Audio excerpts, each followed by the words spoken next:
the outset, good morning to everyone, to my distinguished speakers, my co-chair, and also the attendees of the parallel technical session of ICRAJI 27.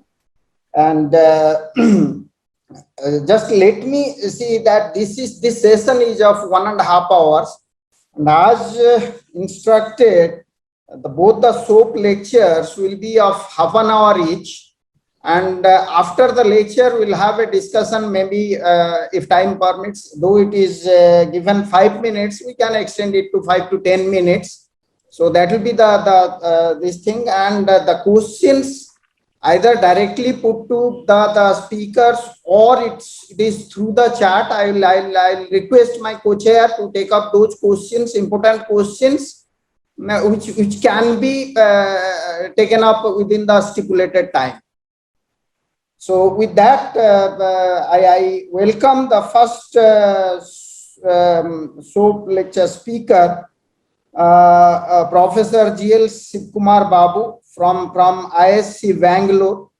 And his topic of the talk is on framework for multi-hazard assessment in landslides.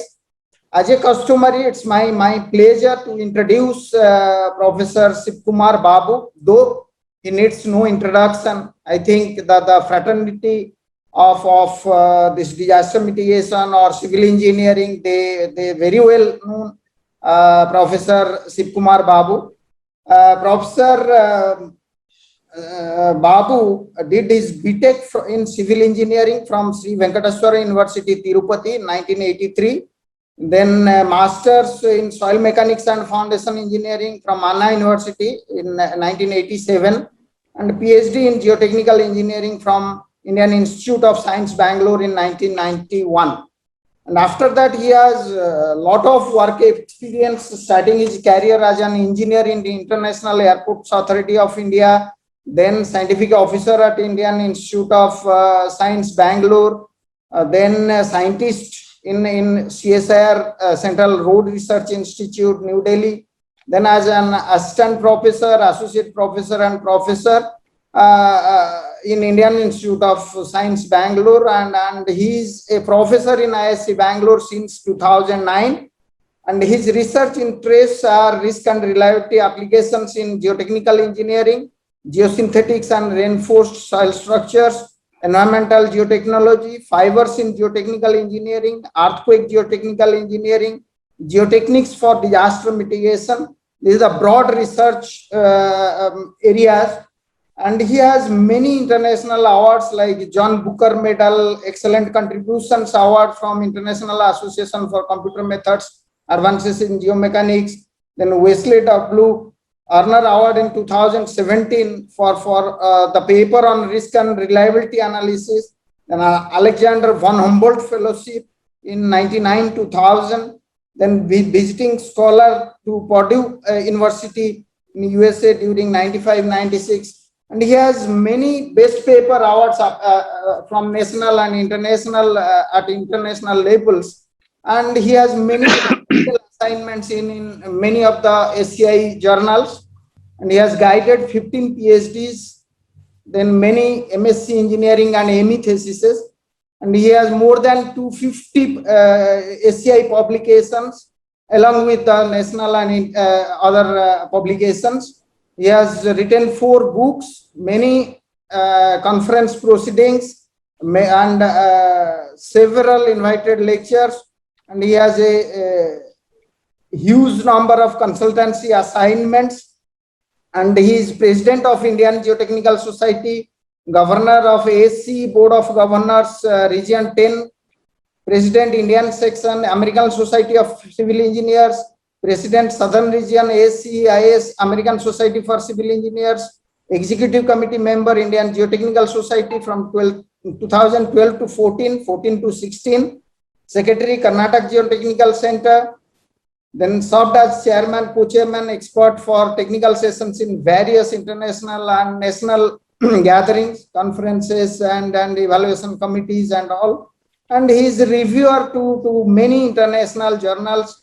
To name a few, it is ASC, then Canadian Geotechnical Journal, Geotechnique, Computer Geotechnics, Georisk, engineering structures, and there are many national journals. He is one of the editors or reviewers.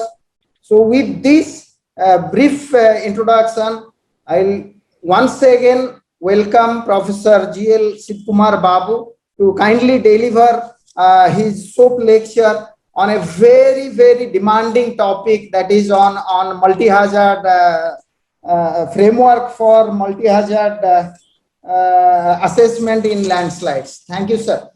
Good morning, Dr. Professor Kanungo, and I would like to thank the organizers for giving me an opportunity. I'm especially delighted that I'm speaking before two experts in the area, Professor Kanungo and Professor Verma Amit, and Amit Prashant and Professor Amit Verma. So it is a delight. I'm very delighted to talk on this very, very important topic. Even I am learning this. So the topic is on, I think you're able to see this. Is it okay, Doctor? Because framework for multi-hazard assessment in landslides. This is the work of Dr. Pinom Ering, who just joined as a faculty member in IIT Bombay recently. And I would talk about some introduction and then what is the suggested framework. In fact, there are a lot of frameworks available, and I'll try to illustrate with a case study and some conclusions. We know that, when you talk about multi-hazards, we are only used to some landslides and other things. But then, we should understand that particularly in natural hazards, you have from volcanic eruptions, earthquakes, and meteorological extremes. And at least we have in volcanic eruptions, you have lava flows, pyroclastic flows, and all of this. In earthquakes, we know because of various reasons like fault ruptures, and then it leads to tsunamis and ground shaking, even liquefaction. And meteorological extremes, we know about winds, strong winds, storms such as flooding, rainfall extremes, temperature extremes. A lot of these, they lead to a lot of problems like forest fires, soil erosion, landing. There are a lot of things. So all of them are hazards, but the way that we have been doing is that we try to do one hazard at a time and understand it. Of course, our understanding is also we're trying to work towards certain understanding, but it's not complete in most of the situations. So, but then what is happening in the real nature is that there are multi-hazards. It can be 2 or 3 combined. Say, for example, earthquakes and rainfall, then even, say, for example, given that there is a lot of rainfall in Mumbai, there is a lot of flooding. Then there is a road damage, the risk assessment is different. So we need to understand this role of multi-hazards and the risk that we have. Why the process is also very complex is that the hazard processes are very different. The mechanics associated with them are completely different, like, earthquakes and rainfalls trying to combine and then trying to say what is the risk because of both of these hazards is something complex. Then the models used are quite complex, like, there are a lot of empirical models, a lot of people do it and surveys and all of that. Then the data availability is also extremely different. You see, particularly when now we have a lot of climatic changes. What is that? Is it because of the climate change or is it because of natural phenomenon? We are not able to understand. So there are so the variability is a big problem. Variability and associated probabilities of failure. Because we have seen probability of flooding. Like even I think in Himalayas recently we had this flash floods, all of that. Then the vulnerability. How do you assess vulnerability? Actually, what I find very interesting was that the COVID, because of the COVID, the things are so clear now. We didn't know much about COVID about 2 years back or maybe in March, but within maybe less than 14 or 15 months, we are able to understand what's the probability of that, COVID affecting India, and then how many people are exposed to a particular COVID, and if there is a vulnerable population, what is the number of deaths and all of that. But when it comes to these hazards, there is a lot of money involved, a lot of deaths. The understanding is still poor. So I feel that we should understand this thing properly. Otherwise, there is a lot of death of people, a lot of risk, money involved, and I think it is a very serious problem. So the thing, we say that a lot of data is needed. That's in fact true. But then data is there. To some extent, we need to do a lot of efforts. We have a lot of government agencies meant for it. what is it they're doing, at the district level, at the state level or national level? Are we having the data? Even if the data is there, are they sharing it? No. So there are a lot of things. There are also some issues like, are they independent? Are they caused by the same trigger? I will give an example. Are they in chain? So there are some issues that we need to talk about. So, people will say that suddenly, who has a GIS maps or who has some exposure to geographical informations, they come up with a lot of maps, which is quite good because to capture that at different scales, we need them. And so to understand how many people, how much of population is exposed. And we always look at risk, right? So risk is actually, is expressed in terms of the hazard, and then the vulnerability into amount. So for example, even you can talk about risk due to COVID, how many people are exposed to, or how many number of deaths are happening. So we know that the COVID is a hazard, so you don't go out. So that government of India has given so many guidelines. But how many are vulnerable, like people who are going out to stay outside or traveling a lot, or that they're vulnerable, and then the amount, how many people are exposed to that, or what is the loss that in fact it can be expressed as like, if this happens, how much is the cost of hospitalization, or whatever is if you're talking about a landslide, the thing is that, how much is the cost of reconstruction, repair, and all of that. So our objective would be to reduce the risk as low as possible. And that's why we call it as, ALARP principle. We call it in everywhere in many countries like Hong Kong and many places. Even in dam analysis, it is there. Risk should be as low as reasonably practicable. ALARP, we call it. So when in the context of, so we need to do risk curves we should have. That's what it is. So when you come to the multi-hazards, as I said, there are coupled events, like there is a relationship between them, and then they're triggered by the same event. So for example, an earthquake leading to landslides and liquefaction, like we have seen it in Northeast. There are some people busy with the liquefaction measurement in one corner. Oh, somebody says, no, there is a landslide there, but they don't talk together, right? So then the second thing, the extreme rainfall causing landslides, debris flows, and flash floods. So all need to be combined. If a government wants to understand what is the consequence of that extreme rainfall, they need to understand it in a systematic way. Then that is type 1. Type 2, one may lead to other, like, see, there is say, for example, we may say that deforestation, like we have seen in most of the places in India, that the deforestation may lead to, sometimes in some places, forest fires, particularly in California and all of that, quite common. And then they may lead to debris flows because there is a lot of loss of vegetation, and even the soil properties, whatever is the reinforcement action that they have, is not there.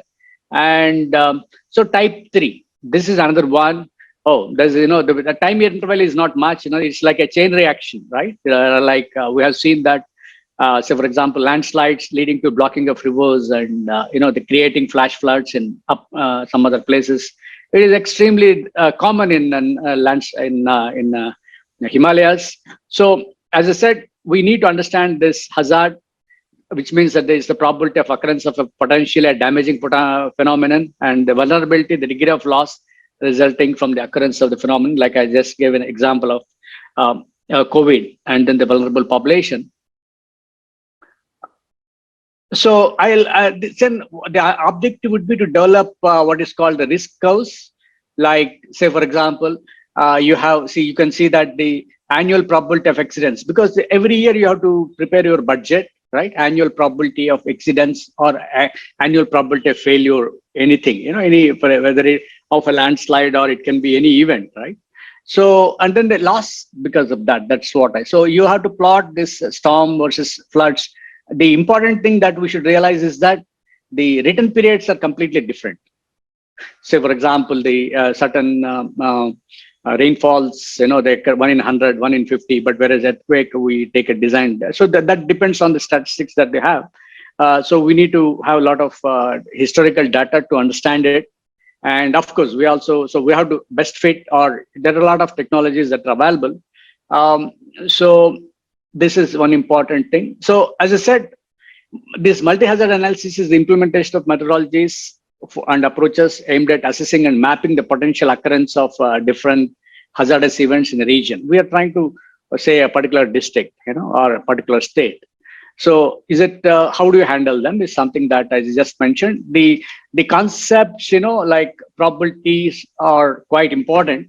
Like, the probability of a damaging event. So suppose there is a hazard 1 occurs, does it lead to hazard 2? So if they're independent, the probability of damage is a function of the 2 individual damages, probability of, the occurrence of a particular damage and some other damage. It can be something like that. One can, because we need to assess the overall damage, right? That is our important thing. Like whether I can give a lot of examples on this, that, there is a rainfall, but what is the probability of road damage? Like we see in Mumbai, a lot of flooding, even in Bangalore, we see a lot of inconvenience to public, then associated losses. So if you want to understand those things, these are the only ways of understanding. And we can give a lot of examples of storms, floods, and all of this. Storms and earthquakes, they lead to landslides. That's one thing. So in the probability, like I think all the students of engineering, they know at least second year, third year, they will be knowing about all of this. If there is the dependence of events, there is a intersection, right? Intersection that I will demonstrate. The probability of damage is that the event has occurred. Given that event has occurred, what is the probability of loss? How much is the so we want to minimize that. The events do happen in nature. The events do happen, but how best we are ready to counter this issues and minimize the damages is our challenge. So given that there is something that's happening because of natural forces, what's the probability of minimum death? Like we have seen the Orissa, the storms do occur, but the damage is there, but the loss of population is minimum. The storms, because of that periodic storms, Orissa government is able to achieve a very good success there.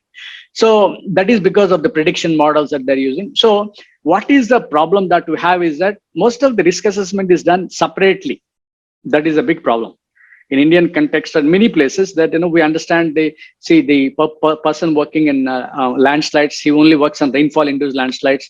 Somebody works only on earthquake-induced landslides. They don't, but the same person will not work together. I mean, they may do that, but then our interest is finally, if you want to address the need, we have to really correlate them properly.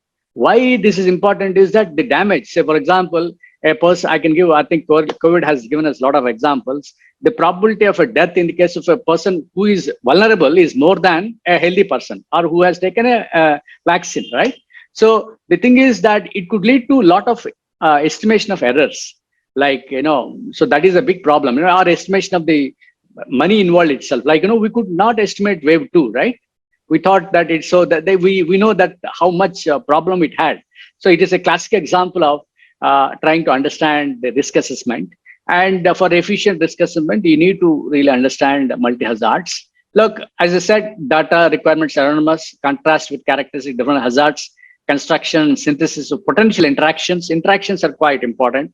Like how do you minimize? So there are one can think of a level 1 where based on the case histories of hazards like landslides, earthquakes, flooding, all of that, try to categorize.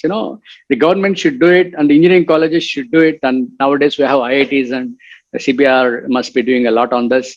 So CBRI. So the thing is that we have to that if you have the data, then you can go for quantitative or qualitative approaches. That's what many people have been doing. But then they should have for little longer scales. Then quantitative are also important. Calibration we should do. Then the hazard interactions we should understand. That's other important complex thing. Level 3, this level 1, level 2, level 3. And then, you must be able to understand the written period of different natural hazards. And then they're all random processes, random processes in time. Like what is a problem in a 15-year written period or 100 written period could be completely different. So these are all, actually, I would be talking more on landslides. I'll just give some examples on that. As I said, the slope stability analysis, I will give first a simple example, then a case study. The slope stability analysis normally considers earthquake and rainfall separately. And in fact, we don't even analyze for rainfall-induced landslides with the proper data. I have seen it in the ministry. I have been telling them, that's not correct. And even we don't teach them properly. And that's, I think, problem lies with us. So the consider, but the important thing is we have to consider the processes rather than a single event to avoid underestimation, as I mentioned, because it is that is important. I'll give you a small example. Okay. So see, this is a slope that we have a 10 meter, the 5-meter slope and all of that, and something like evaluate the landslide risk due to combined effects of earthquake and rainfall. So what I'm trying to evaluate here would be that what's the probability that, given I know that the earthquake has occurred, then what's the probability of the slope failure due to rainfall? I have seen in Sikkim and many, I think Professor Kunanga is here. So many cases we see that there is some earthquake, something else happens, then you can't do anything, and because of the risk is so high. So there is a conditional probability that the probability of slope failure, given that the earthquake has occurred, in fact, is given by the simple statement that this is a simple probabilistic statement that the factor of safety due to rainfall is less than 1, given that it has survived the earthquake.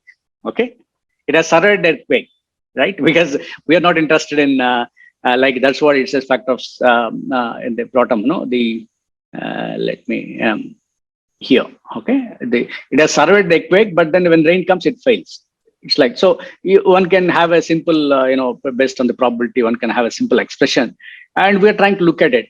So if you can analyze these sort of cases, like given that a simple slope, so we can do a simple pseudostatic analysis for earthquakes and infiltration analysis we can do. And the important thing is the intensity duration IDF relationship, which we need to borrow from hydrologists. This is a small example I was trying to construct to understand this.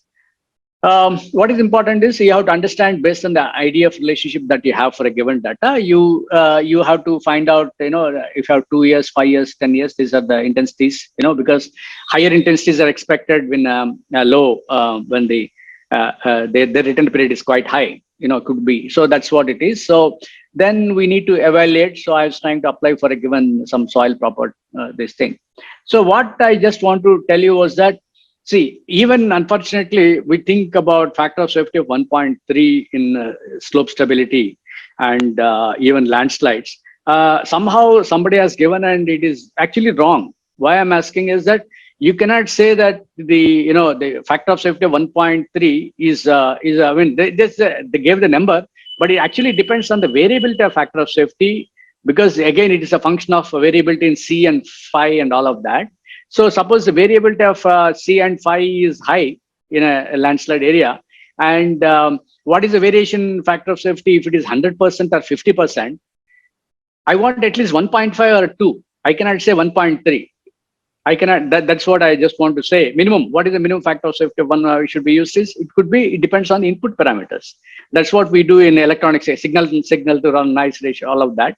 So here, an example is that I just try to construct, depending on the earthquake, say if an earthquake comes independently or for different return periods, one can construct probability density functions of factor of safety, right? Like 2 years, 5 years, and you can see that the earthquake is here, but then as the rainfall is there, it goes on shifts to this side, and then after 5 years or 10 years, you can see that there's a PDF of the factor of safety.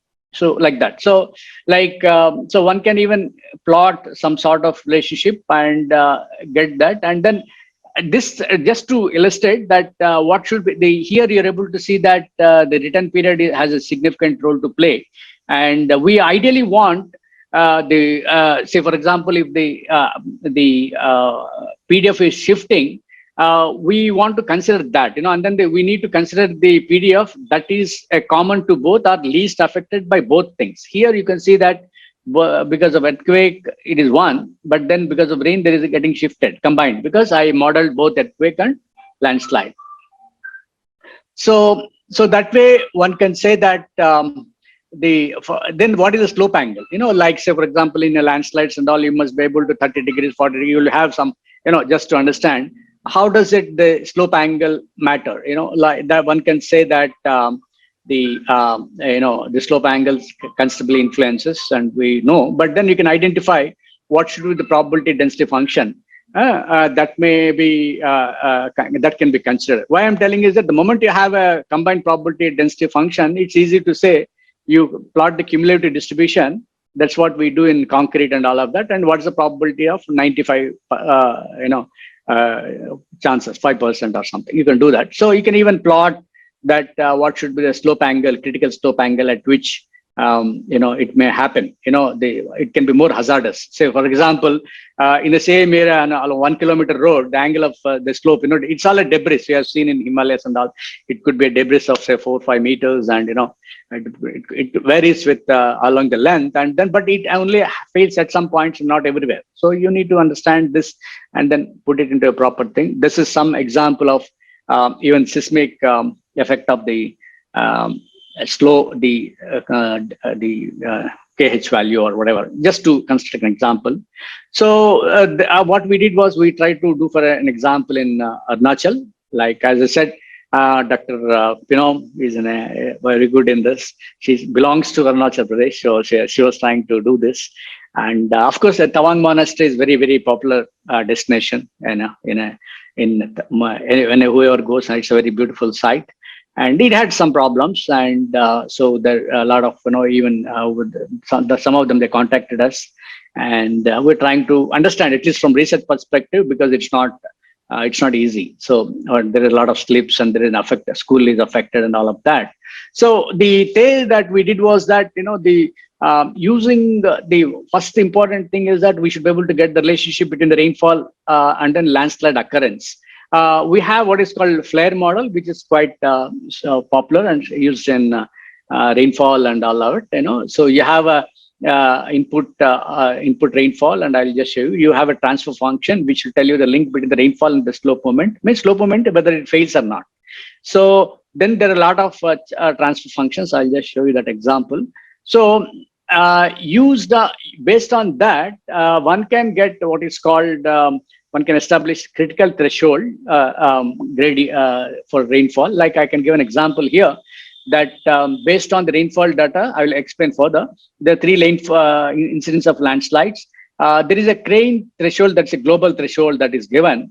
And one can see that the actual threshold that you have for the slide, this is a crane's threshold, which is normally given in textbooks. But if you follow that, you may not predict properly. You can see that this other threshold that we have predicted, that is actually, you need to have this, as I said, the intensity versus duration rainfall data. Then you have to plot the number of incidences that we have seen.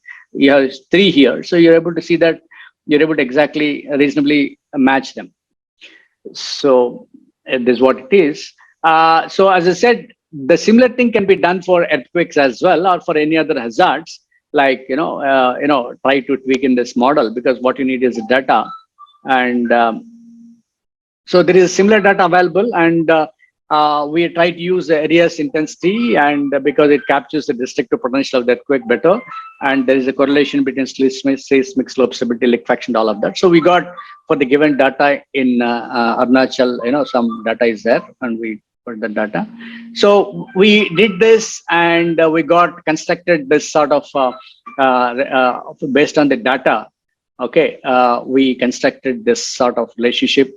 The rainfall, alpha, the parameters. Actually, we fitted. You have to fit a distribution.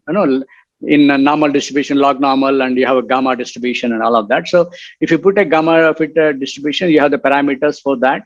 And so you can. So for earthquakes and landslides, we fitted that distribution. They have some meanings also. And this is some data that earthquakes. So these are all some work that we did, like same thing, I just repeating because I didn't put it in a way that I wanted. So this is what I was just mentioning, that the transfer functions have to be to develop transfer functions and develop those the way that I showed, the thresholds. When is that earthquake or landslide is going to come? You can use this sort of things, and and then we should also use them in the actually early warning systems also. So some of these threshold functions will be, that relationship will be quite useful in development of early warning systems as well. So this is the same thing, like I just mentioned. I mean, little jumbling up his slides is there. These are all the different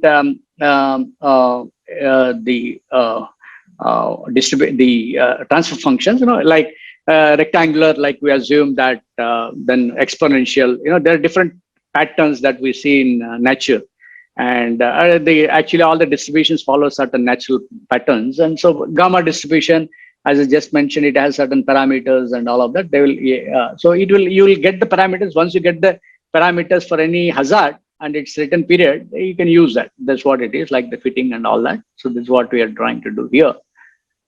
So a lot of work is there already available on this, and so one can understand from the literature. And the one important thing that we were trying to see is that if you have all the data collected, how do you say that the data is only because of rainfall, or is it only because of earthquake, or is it because of both? Because that's what is multi-hazards, right? Because that we need to come up with some understanding. So this what we did. So we are able to understand that the data, whatever is the landslide that occurred on September is only rainfall. This is rainfall and earthquake, like that. This is based on use of these things. And I was also talking about the interactions. The interaction is that, as I said, when is it going to happen? See, the thing is, if there is a lot of difference between the two events, then they can be considered as independent, right? But if they're very close, then, so for example, based on the data itself, one can look at the data and say that if the data is the time period between the two events is more than 15 days, then it's not. It could be different. But you can say that if it is less than 15 days, like as I said, first earthquake occurs, then rainfall comes. And so if the time interval is shorter, you can say that there is a lot of interaction, because these things are also required. So to understand these things, what we should be doing is that all of these rainfalls and earthquakes. One can model them as a random process, Poisson's process, because if you don't know much information, exponential, Poisson's process is okay. That's what we do for earthquake. So we try to set a time and then identify the rainfall events and earthquake events corresponding to the mobility functions, which are greater than the critical value. Then probability of having the landslide triggering and the rainfall and whatever you can calculate. And so all of this, the interest was that this one, right? Based on that, the condition probability, the probability that landslide occurs, or having seen that its earthquake is there, or it survived in 15 days, is this. So then we can construct some relationships and then say that the probability, either PDF and then the exposure time, and say that here, for example, the rainfall, it is like this, and earthquakes, because of the nature, the data that it is like this. But if it is combined, it is somewhat closer to the rainfall itself, which is something else. So if then you can use this sort of probability density functions and the corresponding things to understand what could be the risk and all of that, right? For the multi-hazard, that's what it means. So what I just want to summarize would be that we have to understand the multi-hazards is a complex issue. It can be extended to many hazards, many real-life problems, including the inaction of the government itself, because we have seen for example, you take Mumbai, a lot of flooding every year, but no action. So our interest, as I told you, was to reduce the risk. If you don't reduce the risk and if you don't understand the risk, then there is, I think people say that no, government is not acting. But of course, fortunately, that system is not there. You want to rate the infrastructure. That is a way, the hazards do continue to come. So how the governments can implement this is a nice thing. The methods are scalable. You can apply to many things, to anything you can add. Methods is you can understand, and many things. It's just an idea, but there are a lot of things that one can do, and these approaches are very, very much required, particularly when you're handling with disasters. Thank you very much. So thank you, Professor Babu. This is really a thought-provoking lecture, and exactly taking 30 minutes. That's Yeah, I can't take risks, sir. I can't take risks. Yeah. When we have such a distinguished speaker and he has that quality that he'll maintain exactly the time. So that's the I think this is the message for the younger generation. Time is important, so we should stick to the time. And through his this very important lecture, he has identified many pertinent issues like big data involvements in multi-hazard framework or multi-hazard analysis, and then the problem of data availability in Indian scenario, also in global scenario. And he has introduced a multi-hazard concept, and he was absolutely right in saying that we always look to a particular hazard separately rather combining different hazards or interaction between different hazards in having some risk involved in it. And the concept is one hazard leading to the another hazard. Like if there is an earthquake, then there can be co-seismic landslides, then landslides can formulate a landslide dam, then we can expect a flash floods.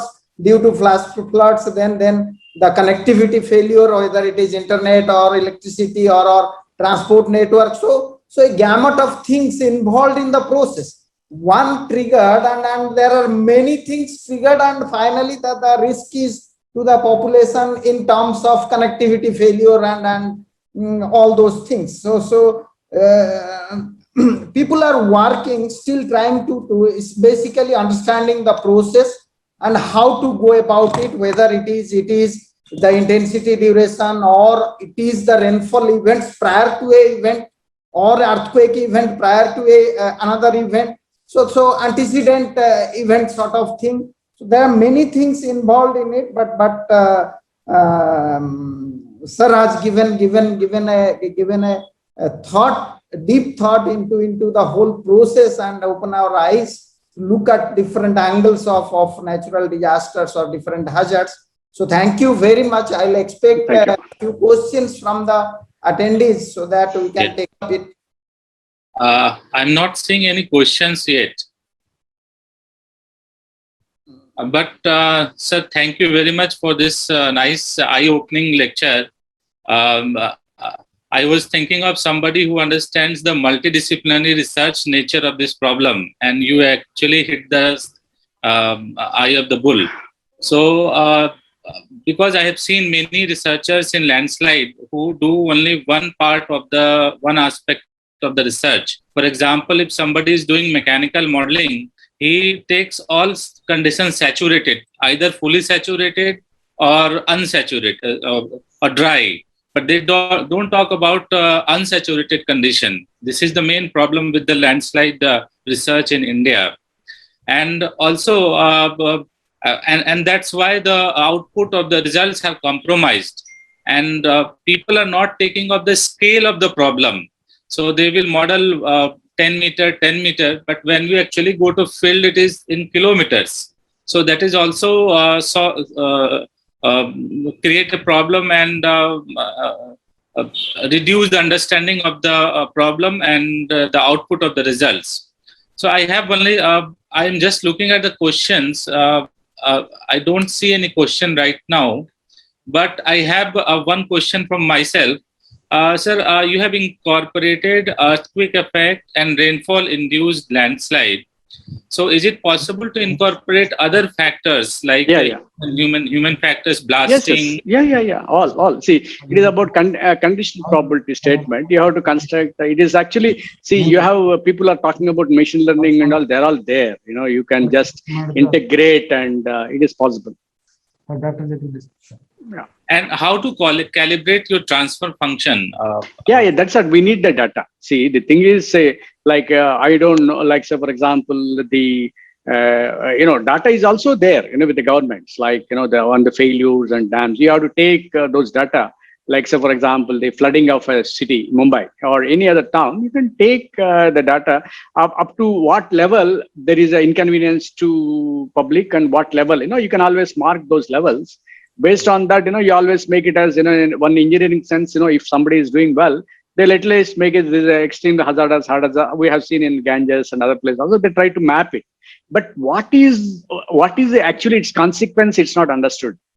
Say, for example, what is say if this level of flooding happens, what is the consequence of low-lying areas, problems, infrastructure losses?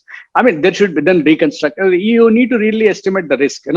Then it is possible. Like that data is available. It's just that the governments people have to be working on those lines, and you can even create some synthetic data to understand the system. We can only, as academicians, we can create some models and understand systems, but it's a system has to respond. Yeah. And so, do you validated your results in the field? Yeah. Yes. Say, for example, for the Tawar, the whatever landslide, there are 3 incidences of landslides. But then the data was quite hard.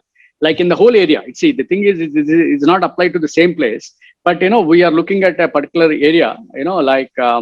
Then we use that number of landslides events and then the rainfall. Like we always, even if we look at in CBRI work earlier, if I know that they were trying to provide empirical relationships for rainfall thresholds. Right? If this much of rainfall, this may cause problem. But then you want to handle it scientifically. This is the way. You have already data. I mean, little more understanding, and there are some assumptions, but it's better than using, say, like global models which are not relevant to Indian conditions. Yeah. Thank you, sir. Actually, it was very close to my heart, so I started asking question. Please, I'm very happy. Very happy. Others can ask. Sir, with your discussion on data, because you are involved in many committees or this thing, let me can we think of a data bank? Now we have departmental wise data bank, like CBRI has its own data, or ISC, or some NDMA or NIDM, whatever it is. Can we think of a national data bank, maybe some portal where everybody can upload the data? Obviously, if they have published using that data, then they can put it in public domain, so that this sort of multi-hazard concept will work in a better way, because correct. we can see the data availability and this thing. Now, what is if I am interested in something, I'll ask many organizations if they have data and not this thing. First 2 years of research student is gone in data collection, so that I know. So if we can think of a national data bank thing, the portal for different disasters or like that, maybe it can be taken care by NDMA or some. That actually, see, I think you have put it very nicely. I think you are in charge of many things in India. I think the CBRI and Roorkee IIT, they're doing very well. In fact, the earthquake data you are able to store. I mean, I think you have been setting some examples. Maybe Delhi people cannot do much, but at least you can. I think it can be done at least for landslides. You should push a certain maybe parliament bill or something. We don't know. So really, because they said even I don't know about these parliament bills, because they were talking about dam safety. They said the parliament passed a bill, but we don't know what it means as an engineers. I don't understand. See, we are also at loss to understand the connection between the real vehicles of policy implementation, and because I think we should really, like people like Roorkee, even many people who have good support, we have to push hard. Because in IISc, we are very far from power centers. So probability of making influence is very low. Yeah. So I think there is no more questions. So thank you. Thank you so much. Yeah. Again for an eye-opening lecture to all of us. So the organizing committee of ICRAJI is very grateful to you, sir. And I am also very grateful to the organizing committee and for giving such a nice platform to share, to hear also from very distinguished speakers. Thank you very much, sir. Thank you very much, sir. I could speak to you. I mean, very important, all 4 of you who have a lot of say in most of the things. Thank you very much. Yes, sir. Thank you.